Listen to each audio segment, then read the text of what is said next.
श्री स्वामी समर्थ। जय जय स्वामी समर्थ। स्वामींचं नाव घेऊन मी आजच्या ह्या नवीन व्हिडिओला सुरुवात करते।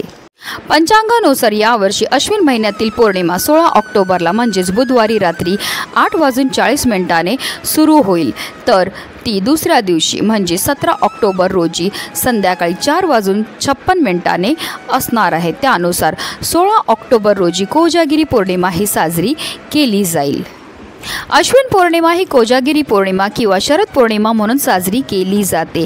यास मांडी पौर्णिमा असेही म्हणतात। ही शरद ऋतूतील अश्विन महिन्यात येते। या दिवशी चंद्र पृथ्वीच्या सर्वात जवळ असतो।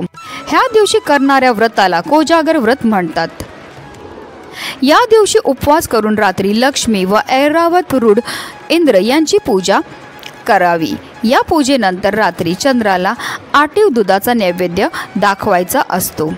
दूध आटून त्यात केशर, पिस्ता, बदाम, चारोळी, वेलदोडे, जायफळ वगैरे गोष्टी घालून तसेच साखर घालून नैवेद्य दाखविला जातो।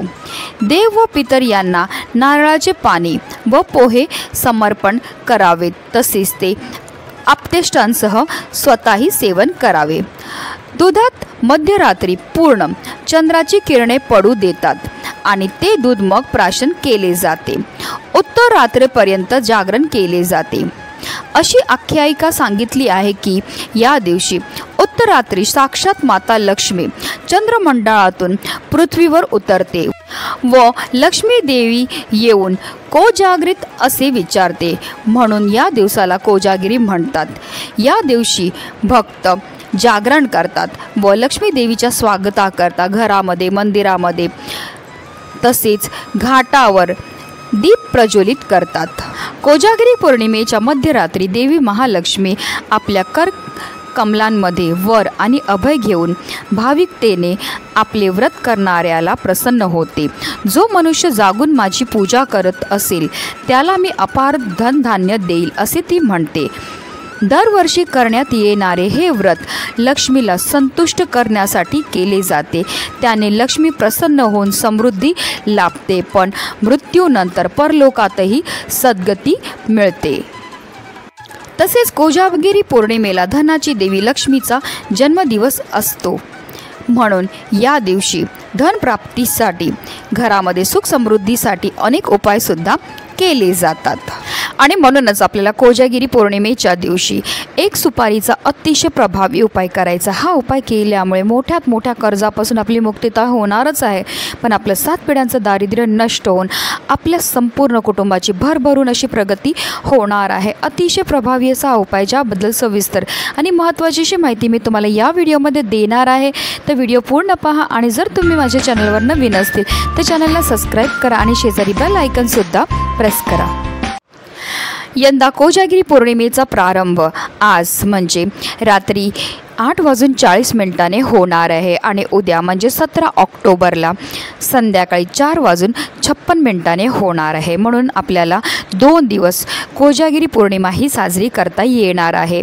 आता ज्यांना काही कारणास्तव काही उपाय किंवा सेवा आज करता आल्या नाही तर ते लोक उद्या म्हणजे 17 ऑक्टोबरला सुद्धा करू शकतात। आणि हा जो उपाय आपल्याला करायचा आहे तो उद्या म्हणजे 17 ऑक्टोबरला आपल्याला सकाळपासून तुम्ही अगदी रात्री 12 वाजेपर्यंत सुद्धा करू शकता।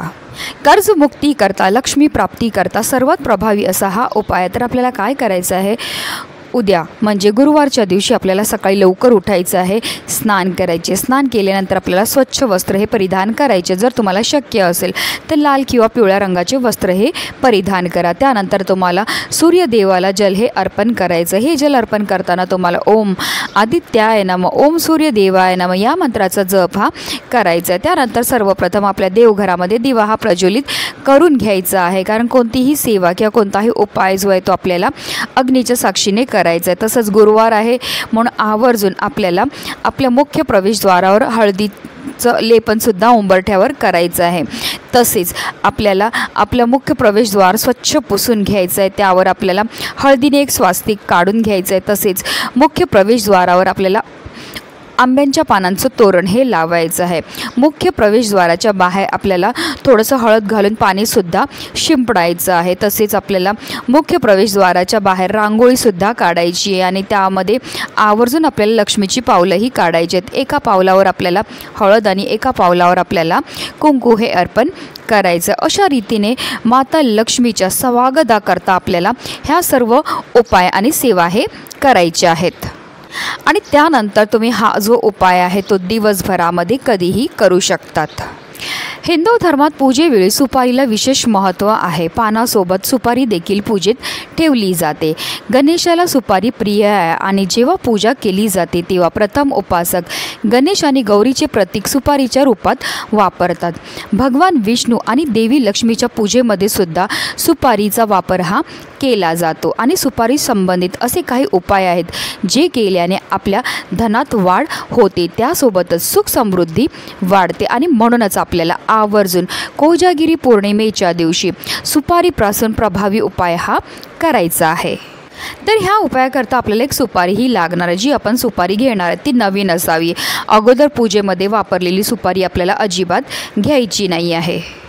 आता आपल्याला एक प्लेट घ्यायची आणि त्या प्लेटवर हळद, कुंकू आणि तूप एकत्रित करून एक स्वास्तिक हे काढायचे। त्या स्वास्तिकवर आपल्याला मुठभर तांदूळ हे ठेवायचे आहेत आणि त्या तांदळावर आपल्याला ही जी सुपारी आहे ती ठेवायची। आता ही प्लेट उचलून आपल्याला आपल्या देवघरामध्ये असणाऱ्या माता लक्ष्मी समोर ठेवायची आहे। ह्या सुपारीला सुद्धा आपल्याला हळद, कुंकू, अक्षदा अर्पण करायचे आहेत। आता ही जी सुपारी आहे ती आपल्याला आपल्या उजव्या हातामध्ये घ्यायची आणि ह्या सुपारीवर आपल्याला काही सेवासुद्धा करायच्या आहेत। जेव्हा आपण काही उपाय करतो त्याचबरोबर सेवा करतो तर त्यामुळे केलेल्या उपायाचं आपल्याला त्वरित फळ हे प्राप्त होत असतं। आपल्याला महालक्ष्मी मातेच्या एका प्रभावी मंत्राचा 108 वेळा जप हा करायचा आहे। ओम श्री ह्रीं श्री कमले कमलालय प्रसिद्ध प्रसिद्ध ओम श्री ह्रीं श्री महालक्ष्मी नमः या मंत्राचा आपल्याला 108 वेळा जप हा करायचा आहे। ही माता लक्ष्मीची अतिशय उच्च कोटीची सेवा। ही सेवा केल्यामुळे माता लक्ष्मी फारच लवकर आपल्यावर प्रसन्न होते। त्यानंतर ही सुपारी जी आहे ती पुन्हा आपल्याला त्या तांदळावर ठेवून द्यायची। संपूर्ण दिवसभर आपल्याला ही सुपारी जी आहे ती देवघरामध्ये माता लक्ष्मी समोरच ठेवायची आहे। संध्याकाळी दिवा लागण्याची वेळ, माता लक्ष्मीची जी आगमनाची वेळ असते म्हणजे 6 वाजल्यानंतर तुम्हाला काय करायचं आहे ना, ही सुपारी तिकडनं उचलायची आहे आणि एक लाल रंगाच्या कपड्यामध्ये आपल्याला तिला बांधायचं आहे आणि तिची एक पोटली ही तयार करायची आहे आणि ही पोटली आपल्या घराच्या तिजोरीमध्ये आपल्याला ठेवायची आहे। अतिशय प्रभावी असा हा उपाय आहे। हा उपाय केल्यामुळे आपल्याला मोठ्यात मोठ्या कर्जापासून मुक्ती मिळण्याकरता अनेक मार्ग हे मिळायला लागतात। आपल्या घरामध्ये धन येण्याचे अनेक मार्ग हे मोकळे होतात, ज्यामुळे आपल्या जीवनामध्ये असणारी जी गरिबी आहे, दारिद्र्यता आहे ती दूर होण्यामध्ये मदत ही मिळत असते। लक्ष्मी प्राप्तीकरता, कर्जमुक्तीकरता सर्वात प्रभावी असा हा उपाय आहे। किंवा ही पोटली अगदी तुम्ही तुमच्या पाकिटामध्ये सुद्धा ठेवू शकतात। ही पोटली आपल्या पाकिटामध्ये ठेवल्यामुळे आपलं पाकिट कधीही रिकामी राहत नाही। तसेच जर तुमचा नोकरी किंवा व्यवसाय असेल आणि त्यामध्ये तुम्हाला यश मिळत नसेल, व्यवसाय नीट चालत नसेल तर तिथे असणाऱ्या गल्ल्यामध्ये किंवा तिजोरीमध्ये सुद्धा तुम्ही अशी अभिमंत्रित केलेली सुपारी जी आहे ती ठेवू शकतात।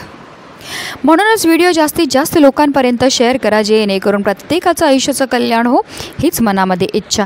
श्री स्वामी समर्थ। जय जय स्वामी समर्थ।